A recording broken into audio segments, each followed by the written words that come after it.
Bienvenidos a nuestro programa. El martes 10 de abril de 2018, en la CEMI de Madrid, tuvo lugar la charla Antisemitismo y Crímenes de Odio, a cargo de don Esteban Ibarra, presidente del Movimiento contra la Intolerancia. Les invitamos a escuchar la grabación.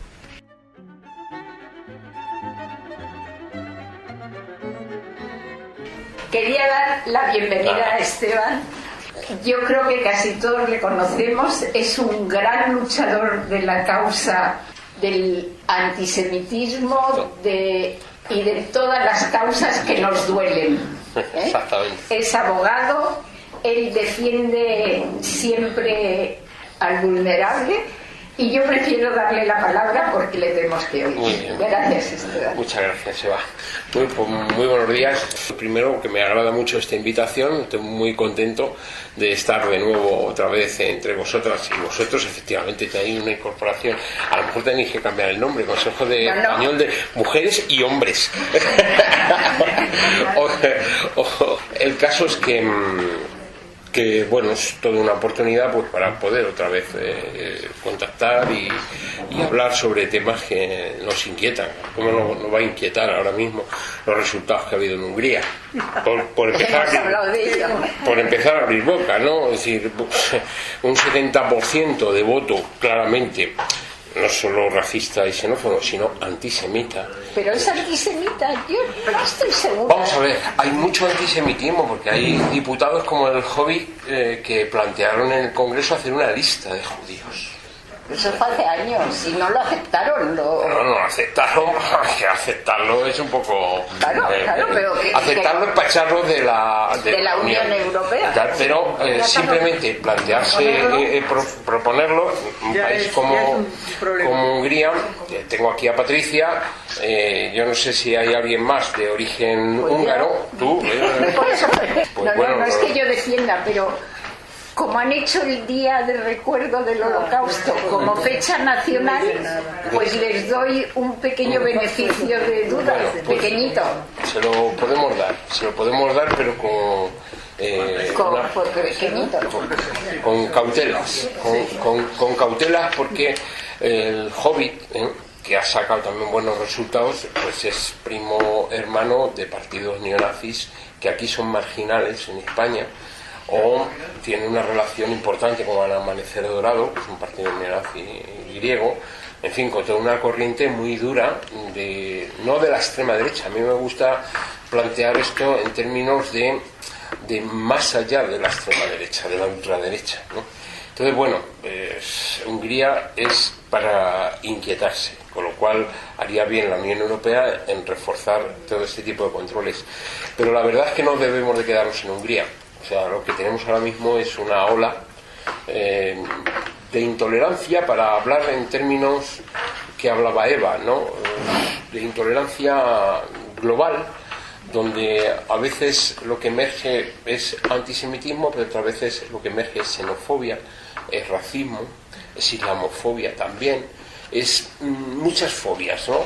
Misoginia, sí, la intolerancia hacia la mujer por su condición de mujer también está emergiendo. Es una cultura muy machista la que se está alimentando. Siempre con los elementos de violencia lleva aparejado la matriz patriarcal y machista. Luego otras manifestaciones de homofobia, porofobia, etcétera. Es decir, la intolerancia al diferente. Y eso, decirlo aquí, es retrotraernos a una memoria muy dura, que es la memoria del Holocausto. El Holocausto, hacer memoria, implica entender su verdadera matriz. Yo eso tengo que decir que soy una persona que ha sido muy influida, porque vengo de un compromiso antifranquista, para decirlo claro, ¿no? De los años 70, mis primeros años, me salieron los dientes luchando con la dictadura, ¿no? Y sí teníamos un planteamiento antifranquista, antifascista, pero no llegábamos a entender bien, por ejemplo, lo del antisemitismo. No lo entendíamos, porque aquí en España pues nunca, claro, no se vivió. Entonces yo, eso es mi gran agradecimiento a Violeta Friedman, pues fue precisamente interiorizar esto. interiorizar, vivirlo. Claro, yo la conozco a finales de los 80, en la batalla contra León Degrelle. León Degrelle tuvo la osadía a finales de los 80 de decir que de la negación del Holocausto. Claro, pero ¿quién era León Degrelle? O sea, León Degrelle no era cualquiera. León Degrelle era un general de las Waffen-SS que estaba ubicado en Málaga y que era el punto de referencia del nacimiento del neonazismo en toda Europa.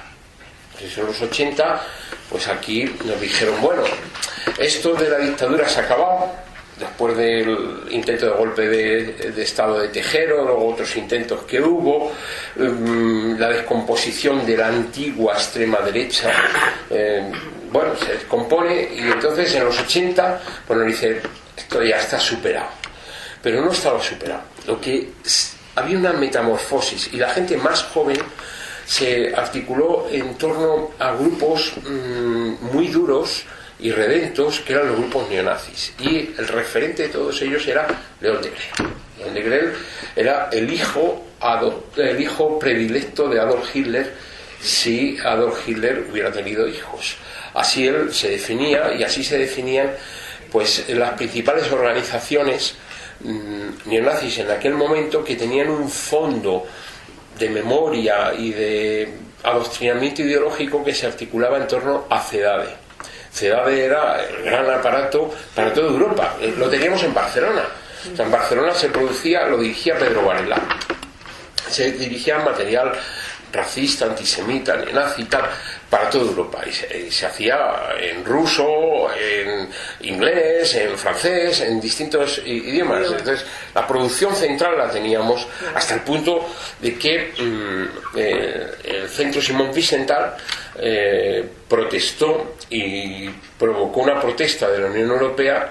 Entonces obligó al gobierno de Felipe González a iniciar gestiones para cerrar la librería Europa. Entonces CEDADE se disuelve, pero no se van a su casa, simplemente se disuelven, se sumergen y adoptan otras tácticas. Bueno, pues el gran referente, para vuestra curiosidad, que sepáis que CEDADE, aparte de León Degrelle, pues estuvo fundada por neonazis españoles o gente tan significativa como Otto Skorzeny, que le llamaban el cara cortada, porque tenía una cicatriz aquí que se había hecho a florete en la época de los austríacos, que era todo un gesto, ¿no?, de compromiso por el honor y todas esas cosas que hablaban ellos, ¿no?, los nazis. Bueno, el caso es que Violeta lo que hizo es que, a través de las manifestaciones que planteó este sujeto, pues emprendió una denuncia, que todas la conocemos.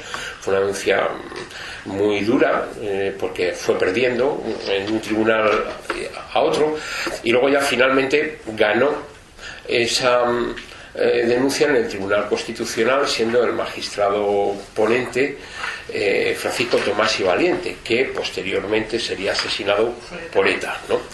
Y yo cada vez que voy a la Universidad Autónoma, todos los meses voy una vez, 2 veces, y siempre hablo de esto. Y me llama la atención que los estudiantes no conozcan ni a Tomás y Valente. Ya no digo a Violeta, o sea, Violeta por descontado, pero es que tenemos tal escasez de memoria que es extraordinario. Por eso es tan importante estar siempre con la memoria del Holocausto. Es esencial. O sea, el día que perdamos esto, hemos perdido, pero hemos perdido seriamente. Y bueno, yo reconozco que venía con una mentalidad, hombre, muy proclive, ¿no? Porque claro, si estás luchando contra la dictadura franquista, estás luchando contra el fascismo y tal, pues al ver estos hechos, yo entro en contacto, coordino las primeras campañas contra la xenofobia aquí en España, y entro en contacto con Violeta. Entonces, a partir de ahí, digamos que la mirada se levanta y veo más.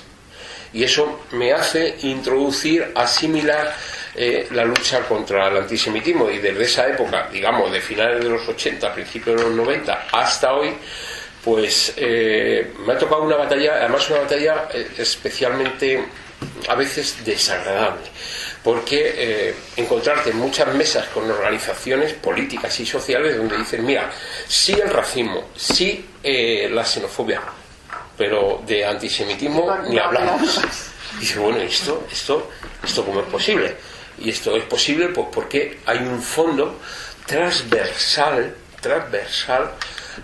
antisemita, judeófobo, en la política, pero no solo en la política, sino en lo social y en lo cultural. Con lo cual, para meter, por ejemplo, en la campaña de los 90, racismo, xenofobia, antisemitismo e intolerancia, pues fue un esfuerzo tremendo. Y en el marco de esa campaña se produce la modificación del Código Penal del año 95.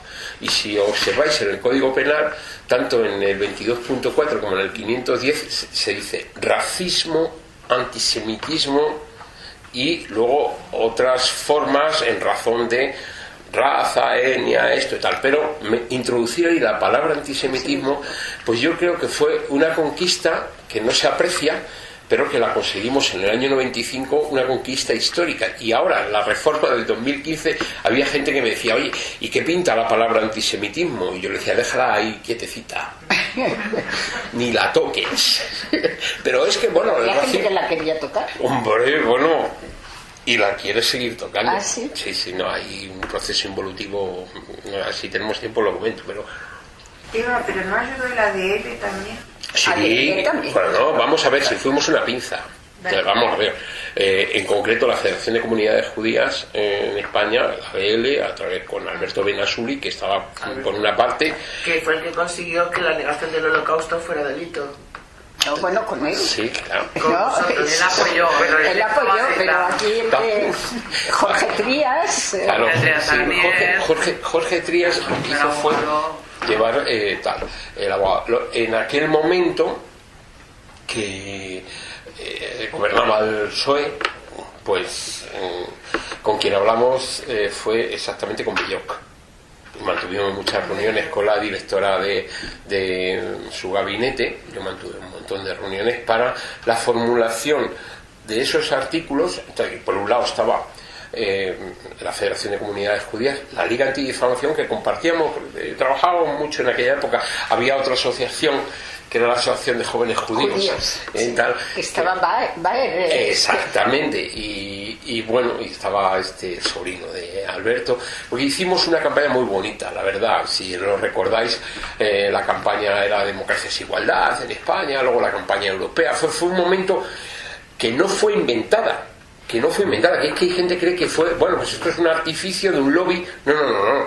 Vamos a ver, después del año 89, esto hay que tenerlo aquí, se cae el muro, se desmontan cantidad de equilibrios y emerge en Alemania, con la unificación de las dos Alemanias, un neonazismo muy brutal y de ataque a los refugiados, que se cobra vidas con incendios enteros de centros de refugiados, por ejemplo el de Rostock. Entonces eso asusta al Parlamento Europeo y empiezan las campañas. La primera que yo coordiné se llamaba Combate al Racismo. Estoy haciendo un ejercicio de memoria, pero bueno, voy a pasar la tele, ¿no? Voy a pasar el vídeo, ¿no? Y hicimos esa campaña, y aquí decían en España que nos estábamos inventando el problema, ¿no? Que España no era racista, que aquí no había racismo, que aquí... Entonces, claro, y uno decía, pero hombre, ¿cómo no? Es decir, en 1492 hasta aquí han pasado muchas cosas. Pero tuvo que suceder una cosa que conmocionó a todo el país, que fue el asesinato de Lucrecia Pérez el 13 de noviembre de 1992, que es lo que nos lleva a dar el paso. Y en ese momento éramos campañas, situaros, campañas, y pasamos de ser una campaña a ser ONG, a decir, bueno, se acabaron las campañas, un trabajo permanente, a ponernos el mono y a los colegios, a evitar que los chavales se metan en estos grupos y ayudar a las víctimas. Y eso lo hicimos acompañado de Violeta.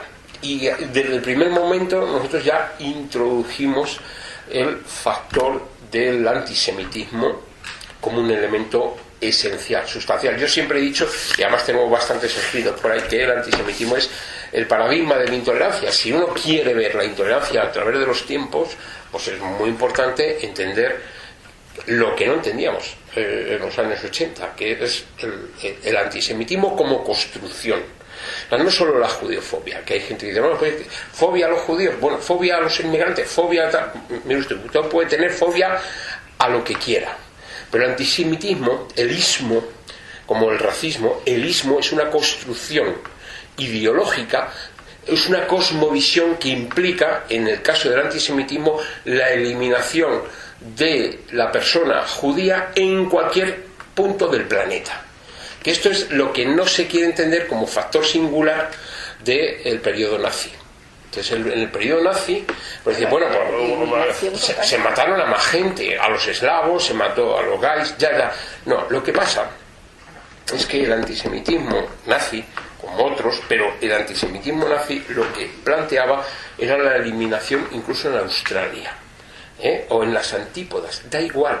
Es decir, había que, una vez construido el chivo expiatorio, la negación de esa condición humana, había que eliminarlo del planeta.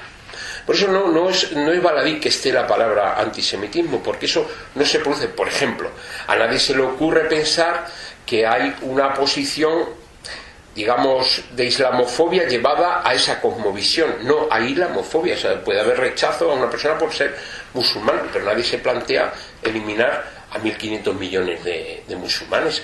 A lo mejor dicen, oye, pues mira, los islamófobos dicen, pues que estén en Arabia Saudí o que estén en otro lado, o aquí lo matamos. Muy bien, pero no es una cosmovisión donde se plantea la eliminación de unas personas por su condición de ser judío. Entonces, y construir el mundo a partir de esa hipótesis. Eso es el antisemitismo. Bueno, es verdad que hay muchos antisemitismos religiosos, etcétera y tal, pero el más cruel, el exterminador, el que da significado al holocausto, es esto. Y uno podía haber pensado, bueno, pues eso se supera. Pues no se ha superado, porque entre otros hay gente que lo niega y hay gente que lo alimenta. Y cuando hablábamos de edades que lo negaron y lo alimentaron, y otros incluso no lo niegan y lo plantean hoy abiertamente en Internet. Lo vemos. Por ejemplo, la fundamentación de aquella época se montaba sobre un bulo que eran los protocolos de Sion. Bien, ahora ya no se habla de los protocolos, porque está desmontado. O sea, científicamente es una falsedad. No, pero ahora se usan los principios de propaganda de Goebbels. Y se utiliza otro argumento, otro argumento, que es el plan Kalergi. El plan Kalergi es, y así lo vinculan con la xenofobia en Europa, es que un diplomático judío, Kalergi, junto con Einstein y con otros, en el periodo de la entreguerra, de la Primera Guerra y la Segunda Guerra, se reúnen. Y se reúnen para diseñar lo que después sería la Comunidad Económica del Carbón y el Acero, la CECA, que daría pie a la Unión Europea. Y se reúnen porque dicen, bueno, hemos tenido la Primera Guerra Mundial, millones y millones de personas muertas, vamos a intentar lograr un acuerdo para que los intereses nacionalistas no nos lleven a matarnos, a producir lo que produjeron. Entonces empezaron a diseñar lo que sería un gran mercado de la Unión Europea en base al carbón y al acero. Exactamente. Y no les dio tiempo porque rápidamente ya se entró en la Segunda Guerra Mundial y tal, pero a la salida de la Segunda Guerra Mundial se avanza en ese sentido. Bueno, entonces digamos que el antisemitismo construye una pseudo realidad diciendo que hay un plan Kalergi, un poco a imagen y semejanza de la misma matriz diabólica que los protocolos de Sion, donde lo que se diseña por parte de un lobby judío encubierto en la sombra y tal es la destrucción de Europa a partir de la inmigración. Dicen, bueno, se construye la Unión Europea, se abren las fronteras a los inmigrantes, entonces los inmigrantes dicen, como no han podido acabar con la raza blanca europea, pues entonces van a ser los inmigrantes los que acaben con la raza blanca. Más o menos viene a plantear el plan Kalergi.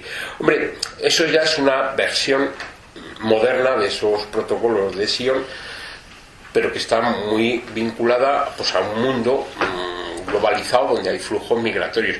Yo lo digo porque esto me afecta a mí personalmente, porque me han hecho una campaña como el hombre del plan Kalergi en España. Debía de tener relación con ese lobby oculto judío, y me estoy encargando de hacer ver aquí pues que hay que acabar con la raza blanca, como ellos dicen. Pero nos puede dar la risa. Lo que pasa es que cuando tú ves tu cara en un cartel pegado en la salida del metro, o lo ves en internet, o lo ves en cantidad de sitios, pues se te quitan las ganas de reír, ¿no? Y cuando te intentan atropellar y cuando te intentan hacer cosas, pues se te quitan las ganas.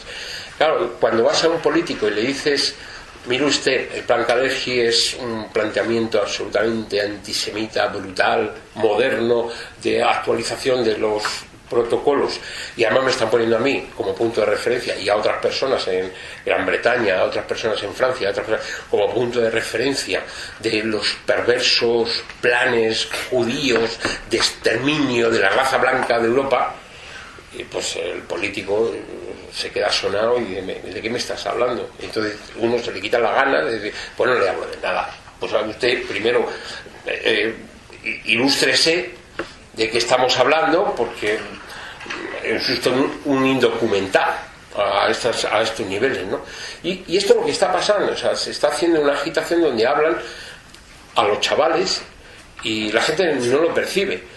Pero de repente que en el barrio de Canillejas y San Blas aparezcan un montón de calles pintadas con Kalergi nos observa, Kalergi nos vigila, ahora, Kalergi, eso es actual, eso es ahora, eso es actual y tal, y que de repente me llame el director de migraciones y me dice: Esteban, ¿qué es eso de Kalergi? Digo, pues mala cosa mala cosa, porque y tal. ¿Por qué? Pues porque te hacen carteles o te pintan o lo proyectan en el mundo de internet, y la gente pues ni siquiera los avances que se han dado en la lucha contra los delitos de odio han parado en entender esto. Una prueba que complementa que no han entendido el antisemitismo es los informes que el Ministerio hace desde el 2014 sobre delitos de odio, que ahora entraré un poquito en este tema. Y veréis que se recogen denuncias de racismo, se recogen denuncias de xenofobia, se recogen denuncias de homofobia, pero antisemitismo aparece una. ¿Y qué pasa? ¿Solo hay una denuncia de antisemitismo? Una. Porque aunque solo sea que cuenten las que yo hago personalmente, pues hay más, ¿entiendes? Entonces, ¿qué pasa? Pues que se adjudican a racismo, se adjudican a otros parámetros. Por eso es muy importante sostener el término de antisemitismo. En el último debate que hubo esto con educación, que me invitaron tanto la embajada como la federación, había gente que decía que que había que superar el término antisemitismo y que había que hablar como mucho de judiofobia. Yo dije que no, para nada. ¿Por qué no antijudaísmo? No, es un mismo también. También, bueno, pero es que el antisemitismo es una construcción que a su vez ha sido recogida por las resoluciones europeas y ya tienen fuerza, y no te digo en el Código Penal. Si ahora nos quitamos de esa herramienta, perdemos totalmente. Todo lo ganó. Entonces, tú luego explicativamente puedes decir eso, puedes decir es antijudaísmo, puedes decir, le puedes dar contenido, una connotación más, exactamente, pero sí es bueno porque desde el final de la Segunda Guerra Mundial el término antisemitismo ha cogido cuerpo, y va a haber muchas expresiones, y va a haber de izquierda, de derecha, de centro, religioso, no religioso, etcétera, ¿no? Pero ahora mismo, por el lado precisamente de la izquierda y de un neonazismo que va con tintes izquierdistas, pues se utiliza el conflicto Israel-Palestina para el tema del antisemitismo. Es decir, el sionismo es el nuevo racismo contra el judío. Sobre todo la negación del Estado de Israel. Entonces ese es un punto que dentro de los acuerdos, por ejemplo, de la propia Agencia de Derechos Fundamentales en cuanto a la definición, los componentes del antisemitismo, dice, mira, va un poco en la línea que tú estás diciendo, ¿no? El antisemitismo es una determinada percepción sobre los judíos que puede expresarse como odio hacia los judíos. Podría ser judiofobia, etc. Las manifestaciones verbales y físicas del antisemitismo se dirigen tanto contra las personas judías o no judías, como contra sus bienes, instituciones comunitarias judías o lugares de culto, sinagogas, etcétera, cementerios, etcétera.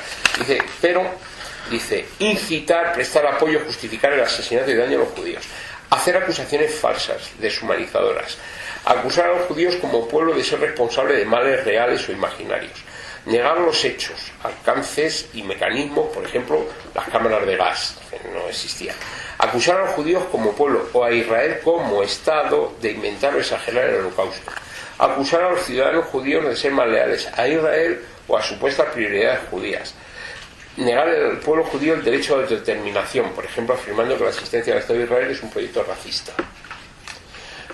Esto es, por ejemplo, el gran debate que se tiene con BDS, que es boicotes, inversiones y sanciones. Usar símbolos e imágenes asociadas al antisemitismo clásico, como acusaciones como que los judíos asesinaron a Jesús, realizar comparaciones entre la política israelí actual y la de los nazis, responsabilidad colectivamente a los judíos por acciones del Estado de Israel. Es decir, que el tema del Estado de Israel está en el epicentro, aunque una persona tiene el derecho, que esto también se plantea, a criticar al gobierno de Israel, que es distinto. Es decir, yo puedo criticar como... Sí, por ejemplo, criticábamos y luchábamos contra el gobierno de Franco, pero nadie negaba la existencia, el derecho a la existencia de España, del Estado. Entonces, eso es importante tenerlo en consideración. Entonces, claro, este punto va a ser un punto crucial en estos momentos del antisemitismo. ¿Esto qué nos abre? Nos abre una perspectiva de punición, de pena, de sanción. Y yo creo que todavía nuestras instituciones no se han atrevido a avanzar en esa dirección. ¿A qué pena me estoy refiriendo? Me estoy refiriendo al 510 del Código Penal, me estoy refiriendo al 511, 12, al 15. El 510 ahora mismo es muy fuerte porque la negación del Holocausto, que sabéis que hubo una sentencia del Tribunal Constitucional donde ganó el Pedro Varela, que es, por cierto, estamos otra vez personados contra él, o sea, por enésima vez está otra vez imputado por difusión de material, por agitación, etcétera, y nos hemos personado como acusación popular. Exactamente. No, bueno, eso es una cosa que está, no sé, para que entendáis, esto es como un signo en la vida, ha pasado así. Con lo cual, pues vamos a ir al juicio, vamos a ver lo que sale, pasaremos un momento malo. A mí siempre me da mucha fuerza pensar que Violeta lo pasó muy mal y fue fuerte de espíritu para esa lucha y tuvo que soportar en el Tribunal Supremo pues insultos, vejaciones, humillaciones, etcétera. Y bueno, pues eso también te da fuerza psíquica. Si ya lo hizo, pues a los demás también nos toca volver a hacerlo. Y claro, esos son los crímenes de odio. El crimen de odio en definitiva es muy fácil de entender, es un término que se acuña en el 2003. La pregunta que hay que hacer es si no hubo crímenes de odio antes de 2003. Pues sí, incluso en la época del Neandertal y del Cromañón. Es decir, cuando había un Homo sapiens, un Cromañón, que decía no pases de esta raya, pues estaba diciendo que le pedía los papeles. La xenofobia, es decir, tú de aquí no pasas, y si pasas te abro la cabeza. Ya tenemos un crimen de odio xenófobo. Es decir, que eso nos ha acompañado a la humanidad, esa intolerancia hacia la otra persona por el hecho de ser diferente, por el hecho de ser mujer, por el hecho de tener otra orientación sexual, otra religión, etcétera, nos ha acompañado en la historia de la humanidad. Lo que no teníamos era el término, pero como tampoco teníamos el término de genocidio, que lo saca Lenkin después del Holocausto, es decir, que grandes tragedias son las que te hacen cambiar y utilizar, mejorar el lenguaje para decir, ¿y cómo llamo a esto? Bueno, pues el crimen de odio es esto, es decir, es una infracción penal, un delito, que yo ya estoy poniendo en cuestión incluso su contenido. Es decir, bueno, digo, ahora lo explico. Un delito, una infracción penal, cuando se realiza por selección de la víctima, en tanto en cuanto la víctima está relacionada con un colectivo. Tan sencillo como esto. ¿Por el hecho de ser judío? Sí. ¿Por el hecho de ser gitano? Sí. Por lo que es, no por lo que hace. Esta es la clave del crimen de odio. Y esto se ha producido antes, sin duda, y se va a producir en un futuro, sin duda, pero que tenemos que tener legislación para limitar ese tipo de cosas. ¿Dónde planteo yo la objeción? Pues bueno, que este es un término que se acuña en el marco de la OCDE aquí en España enseguida, delito de odio. A mí me gusta más crimen de odio, pero bueno, enseguida se le juridifica para entendernos, es decir, no está dentro del Código Penal, pero ya se le da una dimensión jurídica. Yo lo que digo es que tiene una dimensión no solo jurídica, sino histórica, es fenomenológico, es decir, ahora mismo llega alguien y hace una pintada en la puerta de la sinagoga, entonces está en esa clave. Y a lo mejor no llega a ser un delito, es simplemente pues lo que antes eran las faltas, pues algún tipo de acción punible, sancionable administrativamente. Pero ¿por qué digo que no está bien la definición? Lo vais a ver a la primera. Por ejemplo, si hay alguien que coge a un gay y en la Plaza Mayor lo tira desde la cúspide de la Plaza Mayor y lo mata, es un crimen de odio, en este caso por homofobia. Pero si se hace en Teherán, si llegan en Irán, en Teherán, y lo tiran desde el campanario, como hacen, Es justicia. o sea, ya no es una infracción penal, os dais cuenta, ¿no? Luego, adjudicar el crimen de odio al concepto de infracción penal es limitativo. Entonces yo cojo y digo, no, o sea, a lo Lenkin, es decir, vamos a darle más lustre al concepto. Es una violación criminal de la dignidad y los derechos humanos. Entonces me da igual que se haga aquí que se haga en Irán, o que se haga tal, o a los cristianos que los están matando en Nigeria. Es decir, hay cristianofobia y tal, y entonces, que podría ser anticristianismo, ¿entiendes? Pero hay cristianofobia, pero en definitiva hay crímenes de odio por cristianofobia, por intolerancia hacia esta religión concreta, ¿no?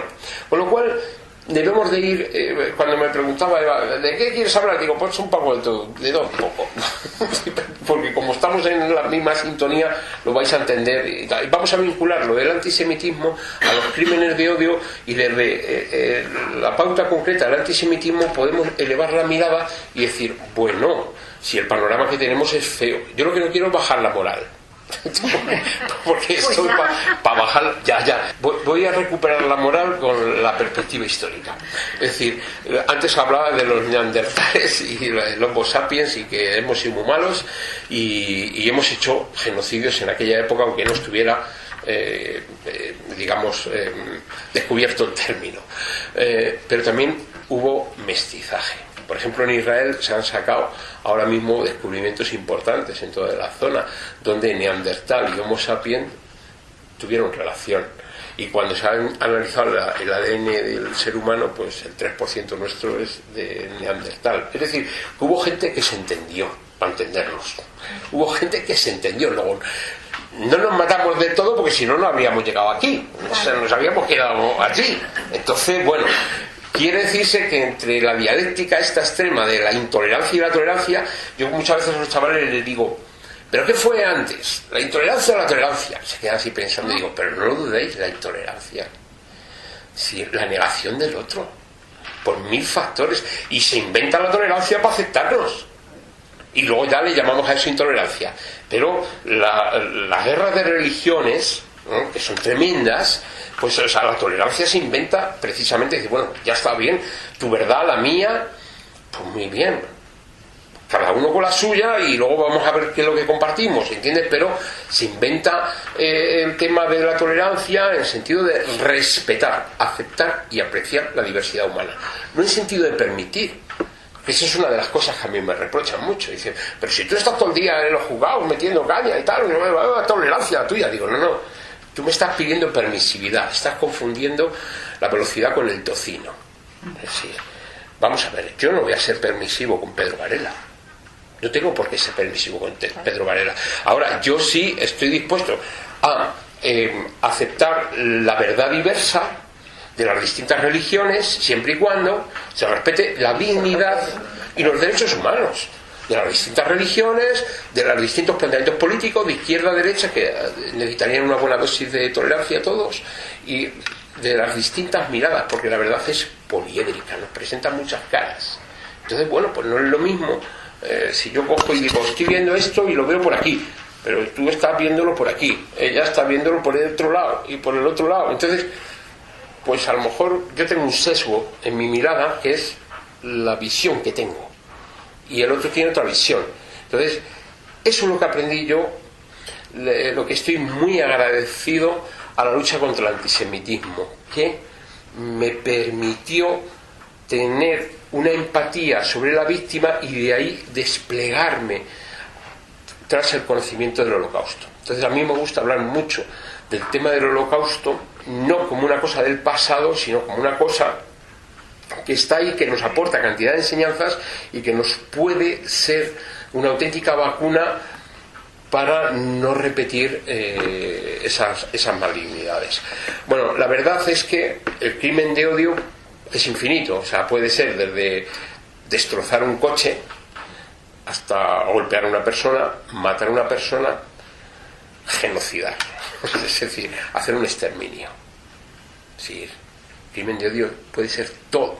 De ahí la importancia de ubicarlo como violencia, violación de la dignidad. Dignidad es muy importante esta palabra. Sí, y la gente está confundiendo a qué nos referimos con la dignidad. Dignidad, del latín dignus, valioso. Todas las personas tienen valor, y esa es la enseñanza del Holocausto. Todas las personas tienen valor en sí mismas, y esa fue la respuesta precisamente a Auschwitz. Fue el artículo 1 de la Declaración Universal de Derechos Humanos. Si veis el artículo 1, es: todos los seres humanos nacemos libres e iguales. ¿En qué? En dignidad, en valor. Entonces, los nazis estaban diciendo en aquel momento, desde el Instituto de Higiene Racial, decían: no, los judíos no valen nada a los hornos crematorios, los gitanos tampoco a los hornos crematorios. Estaban negando el valor de las personas. Entonces la respuesta es: ¿iguales en qué? En dignidad, valor y derechos. Y dotados como estamos de razón y de conciencia, debemos de comportarnos fraternalmente los unos con los otros. Esa fue la respuesta. Y cuando me dicen: vente a hablar de derechos humanos a los colegios, digo: yo voy a hablar de uno, el 1, y luego del 30, eso sí, me pongo en cuestión con el 30, que ahora mismo, como con el tema de las redes sociales y de internet y tal, me tiene muy nervioso. Digo, el 30 dice que ninguna de las libertades, por lo tanto incluida la libertad de expresión, y derechos proclamados en esta declaración pueden ser utilizados para vulnerar las libertades y los derechos de los demás. Así que cuando dicen esto es libertad de expresión y estoy negando el Holocausto, o estoy haciendo barbaridades, o estoy diciendo barbaridades, pues hay que distinguir la crítica política, que es legítima, de la utilización de lo que ellos interpretan, algunos, libertad de expresión, para vulnerar las libertades y los derechos de los demás. Yo creo que teniendo unas cuantas cositas claras, tenemos pautas para caminar por la vida, y para que esto no sea una selva donde el trasfondo de la cuestión es que se va instaurando, sobre todo a partir de las redes sociales, el todos contra todos y el vale todo. El vale todo es la quiebra ética, y si eso gana, entonces sí podemos decir que estamos perdidos. Entonces es muy importante compartir una ética cívica universal, donde, bueno, yo como judío, yo como musulmán, yo como cristiano, yo como de izquierdas, yo como de derechas, yo como negro, yo como blanco, da igual. Es decir, compartimos una ética cívica universal, donde luego cada cual tendrá su moral, la moral cristiana, la moral judía, la moral católica, o muchas morales, que desarrollen la diversidad. Pero esa ética cívica universal que descansa en la dignidad de los derechos humanos es lo que tenemos que compartir. Fuera de eso, pues está el vale todo, y es el caos. Entonces, por eso es muy importante la gente con experiencia, y hay que valorar las experiencias para transmitir. Yo eso siempre se lo he dicho a Eva, digo, a mí me emociona mucho estar con ella y estar con vosotras, pero porque es la experiencia en unos momentos donde se vive el día a día y no hay memoria, no hay recuerdo, no hay nada, no hay aprendizaje, y encima hay un juvenilismo que es inquietante, porque lo que viene a decir es que a partir de los 40 pues hay que retirarse del escenario. Y dice, bueno, o sea, nos reducen la vida intensa a 4 días. Entonces te dicen, no, si a lo mejor es a partir de los 50, 60 o más donde la gente adquiere una madurez por su experiencia, por su conocimiento y por lo que lleva ya acumulado, que a lo mejor pues no está ágil con el tecleo del ordenador y de internet, como a mí me dicen los míos. Digo, ¿de dónde vas, chaval? Porque me dicen, es que estás lento con el móvil. Digo, sí, estoy lento. ¿Y qué pasa? Digo, ¿a que tú no sabes hacer una vietnamita? Yo siempre le digo, digo, pues sí, eso es lo que utilizaba yo contra el régimen de Franco. Y si mañana se acaba el internet, yo sé hacer una vietnamita para sacar panfletos y tú no. Ya está. Vamos a ver, que hay que valorar a todas las personas por lo que hacen y por lo que han acumulado en su vida, por lo que son. Y la gente tiene dignidad. Si eso logramos interiorizarlo los más jóvenes, pues entonces alcanzaremos ese respeto, esa aceptación y ese aprecio de la diversidad humana que plantea la Declaración de Principios de la Tolerancia. La tolerancia es eso, 3 dimensiones: respeto, aceptación, no solo respeto, yo me acuerdo de haber debatido con el representante del Frente Nacional de Le Pen aquí en España, y él decía, no, si nosotros respetamos a los musulmanes, pero en su tierra. Dice, no. Respeto, aceptación, que estén aquí, y aprecio, aunque haya muchas cosas que no compartamos. Y muchas cosas que extralimitan el radicalismo, pues hay que combatirlas. Si todo aquel que no respeta la dignidad de derechos humanos, se vista de la religión que se vista o de la ideología que se vista, ha de ser combatido. Y ahí es donde ya dices, hasta ahí no llega. La tolerancia ahí no llega. La tolerancia es dentro de un cuadro, y ese cuadro tiene un área definida. Y eso se llama la dignidad, se llama la libertad, se llama la igualdad, se llama los derechos humanos. Si tú eso no lo practicas, pues entonces, pero dentro de ese cuadro, lo que quieras, por un lado y por otro. Y ya finalizo, pues si no voy a dejar espacio. He hablado de un amor, ¿no?, que era Violeta, pero voy a hablar de otro amor, que es Elie Wiesel.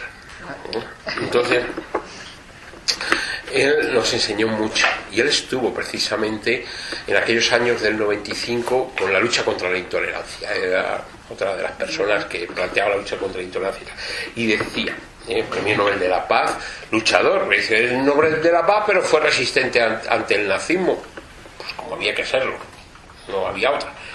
Dice, estábamos convencidos que después de Auschwitz los pueblos no cederían al fanatismo, las naciones no sostendrían más guerras, y que el racismo, el antisemitismo y la humillación social serían barridas para siempre.